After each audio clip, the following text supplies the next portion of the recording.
Welcome. If you're trying to save mobile data while using Snapchat, you're in the right place.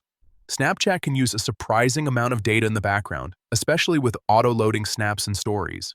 Luckily, there's a built-in feature called Data Saver that helps reduce that usage.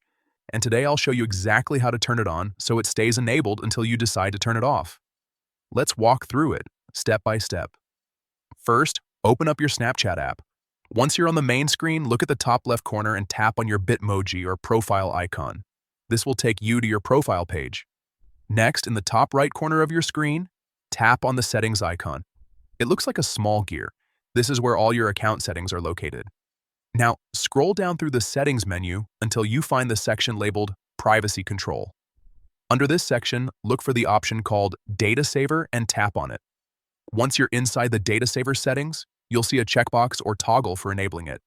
Go ahead and check Data Saver to turn it on. After that, you'll be given a couple of options for how long you want Data Saver to stay active. To make sure it stays enabled continuously, select the option that says Until Turned Off. And that's it.